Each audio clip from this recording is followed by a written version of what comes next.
This week's video is a kind of gig diary with a difference. I did 2 different electric guitar gigs last week and I used the same pedal board and the same amp. I didn't use my quad cortex this week, I used my actual pedal board through my Carr, I don't know what it was called there, Carr Viceroy amp. The first gig was with an Elvis act and the second gig was a wedding. So I covered lots of different sounds using the same setup. So it went from this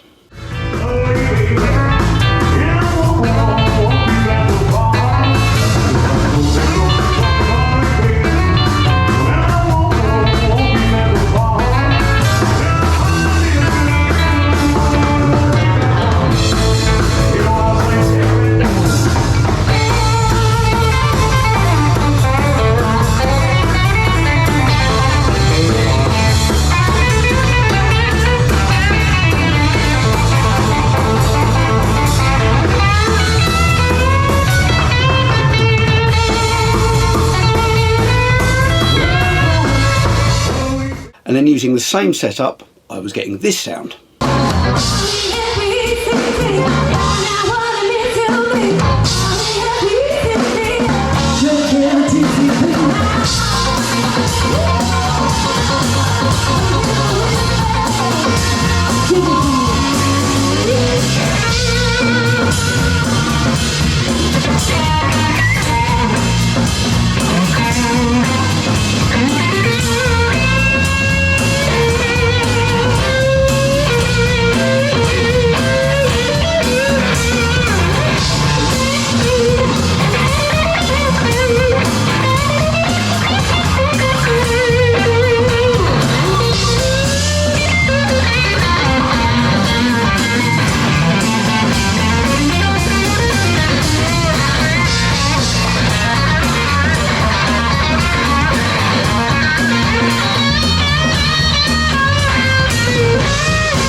So the way of getting all the different sounds with the same setup is all to do with gain staging.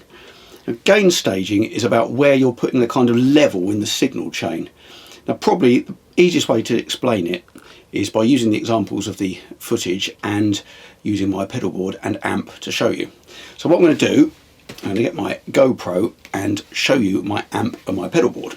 Gain staging with an amp kind of requires you to have a kind of preamp level and a master volume level. Now this amp, we've got a volume here after the input stage, that's a kind of preamp stage, and then we've got this one called drive, which is kind of like a power amp stage. So that one kind of adjusts the overall volume of the amp, and that one adjusts how much gain you've got going into the rest of the amp. As I'm editing this video, I'm realizing that I'm not strictly correct about the way my amp works. The drive isn't really a master volume as such, but it is adding drive at a later stage of the signal path. The volume is a kind of preamp. It is before the tone controls. It does work as kind of a gain control, but the drive is later on. It's kind of a clean boost later on, but it's not a master volume in the way that a traditional master volume is. But everything still applies what I'm talking about. But just to clarify, that's not exactly how this amp works. Over and out. So this is the first thing I will use to try and balance the gain structure. I've also on this amp, I'm sorry it's a bit dirty, but it had done rather a lot of gigs, and it's not until I see it in the daylight I realise how disgustingly dirty it is. Anyway, I'm not going to clean it for this. So I can switch it from 33 down to 7 watts. This has got 2 6L6s and the power amp, so it's 33 watts there. I can switch down to 7. Now on both these bits of footage, on both these gigs, I use it on the 7 watts, which is pretty much where I leave it all the time these days. And on the Elvis gig, what I would do is I would have the power amp section up quite high, and then I'd be backing off the preamp section. That is because I want as little gain on the sound as possible. I want it as clean as possible, and the cleanest way to get it is to load as little gain as possible into the front end of the amp. So we've got all the amp at the far end of the signal chain, the last thing before going to the speaker. So we've got all the power there and not so much power blasting into this next section. So moving over to the pedal board. On the Elvis gig, now I keep this EP booster on all the time, and it's probably just on it. It kind of adds colour and harmonic warmth. So I'd probably have that there, and I might have nudged it up further on the wedding gig with the Strat. But really I'm looking for clean boost, and as this is a clean boost pedal, but I like leaving it on all the time, that kind of limits my options in that regard. So what I did is I set my blues driver maximum level, so I'm getting the maximum amount of boost, and I'm turning the gain completely off, so I'm not getting any of the kind of distortion that's built into the pedal going into the amp. I've just got more level going into the amp, which does put more gain in the front end of the amp, but as you can hear from the clip, it still keeps the sound pretty clean.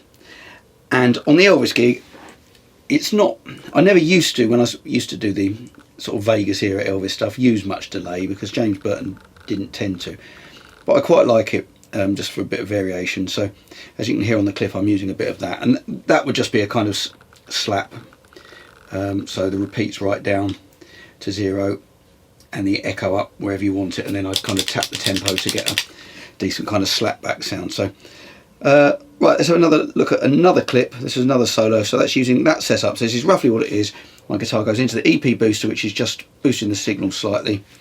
It will then go into the blues driver, which will be giving me another little bit of level. I mean, I wouldn't necessarily have that on full, but I can put that wherever I need it. But importantly, there's no gain going in. And then finally, I'd have a bit of the T-Rex replica for a bit of delay. So here's a clip. This next one is Steamroller Blues.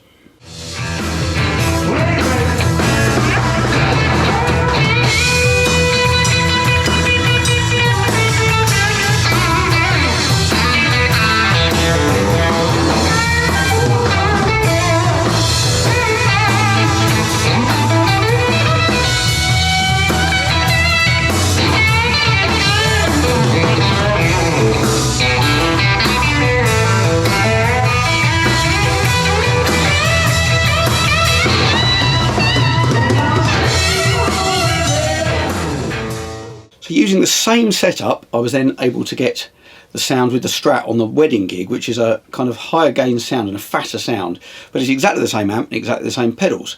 So let's have another listen to another solo and we can hear the difference. Now this one, there's a bit of wah-wah going on as well, but have a listen to this. This is Kiss by Prince.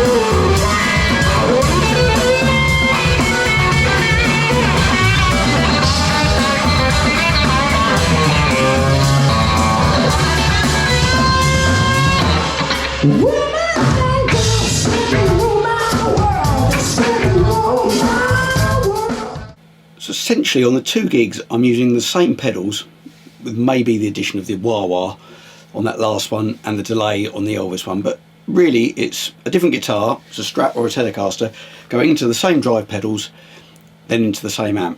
So let me show you the setup of the amp, etc. For the sound with the Strat.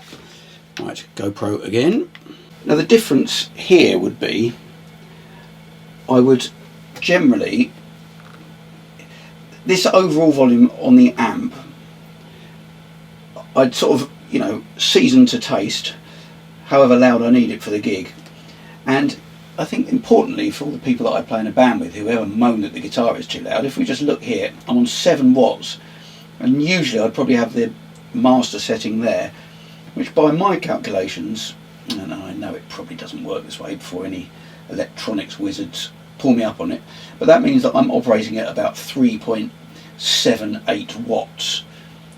So when bass players and keyboard players with their 300 or 400 watt Class A amplifiers are moaning that I'm too loud, just to know that I'm on 3.78.5 whatever watts. And the difference would be, whereas with the Elvis stuff I'd have this on full and then I'd have the pre-volume down so it's not driving the amp. With the Strat sound that you're hearing there, I've probably got them more about in the same place, so I'm on 2/3 on the preamp, so I'm driving the other sections of the amp, and then, as I say, this is to taste, but it would normally be set on about 2/3 as well, otherwise it gets quite loud. And then over to the pedal board, I would probably have with the Strat, and because I'm not after a really clean sound, I'd probably have the EP booster up a little bit higher than I would on the Elvis gig, but I leave that on again all the time. And then it goes into the blues driver. Now what was really interesting this time was, because I'd done the other gig a few days before and I was rushing around setting the PA up on the wedding gig, as per usual I didn't get a chance to look at my guitar setup before we started playing, and I think we did a couple of songs I maybe hadn't done a solo. When I kicked it in I thought, that's a good tone. When I checked at the end of the song, I still had it on the Elvis setting. I had the level on full and the gain on nothing, and it was driving the front end of the amp without adding any of the drive from the pedal itself, so it was kind of acting as a clean boost, but because I already had more boost on the amp, it kind of gave me that sound. It was almost Stevie Ray Vaughan in places, as you can probably hear on that first clip. But what I just discovered with my footage is there was actually one song that I played on both gigs, so this is a good comparison. It's Johnny Be Good. So there's a couple of things to note on here. Firstly, when I'm calling the solos I get twice as long as when I'm not calling the solos, and secondly I played the first couple of bits very similarly, whereas I thought I always did them slightly differently. It is slightly different, but it's more similar than I realised. Anyway, so you can hear the different sounds, so that's using exactly the same two pedals.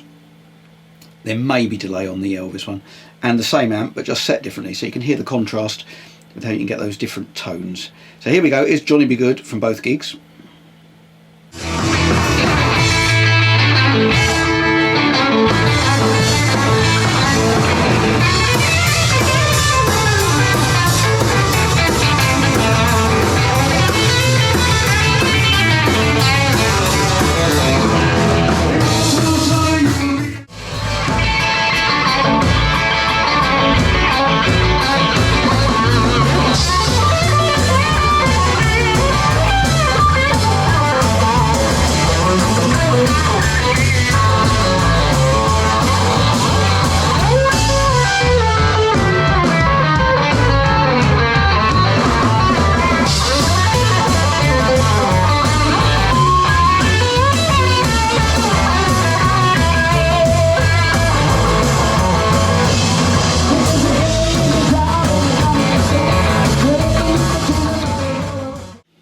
I thought that was quite interesting, hearing the same song on the two different gigs.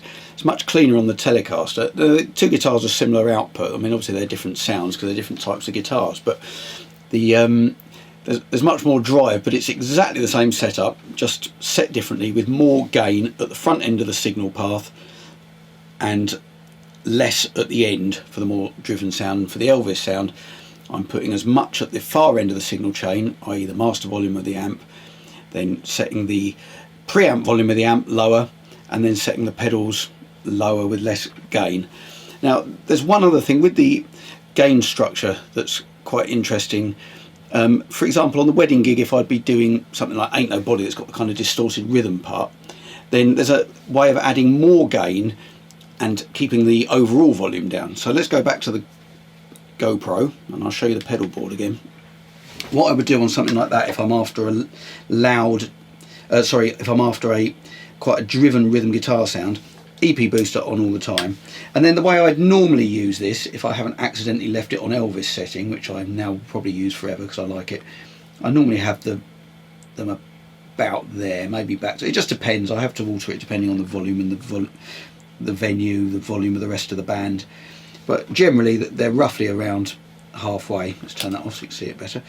These are both Keeley modified pedals, so my signal chain is, it goes into the EP booster, then it goes into the blues driver, and then into the tube screamer. Now if I'm wanting to get a driven sound, I'll turn them both on, which will give me quite a lot of drive, or all three of them on. But obviously that's going to be a loud lead guitar volume, solo volume kind of sound. So the way I use that for rhythm, so I'm loading the front of the signal with all the drive, so I've got a distorted sound. If I had that going straight into the amp, that would be loud and driven. So what I've got, the end of my signal chain, is this volume pedal, this rather grubby volume pedal. But what I can do is I can back that off, bring my heel down a little bit, and then I've got all of that drive then going into the volume pedal, which is backing off the overall amount of volume that's going to the amp. So then I'm sending a nice driven sound to the amp, so I get a driven rhythm guitar level sound. And then obviously if I want a solo with that amount of drive, I can just whack it back up to the full volume again. So that's another way of gain staging and getting another different type of sound or a different amount of overdrive. Well, I hope that was useful, and I hope I've made sense of how the gain structure works and how you can manage to get lots of different sounds and cover lots of different genres with basically a couple of overdrive pedals and an amp, which if it's got a preamp and a master volume can give you lots of different varieties of sound. Please hit like, also hit subscribe and the bell. I'm bringing out new videos every week. If you check out the rest of my channel, I've got some live videos of playing with my band on the homepage of my channel. I've got a video that we did recently which I'm rather pleased with. There's lots of videos about the Quad Cortex. There's all kinds of other things on there, so please check it out and I'll see you next time.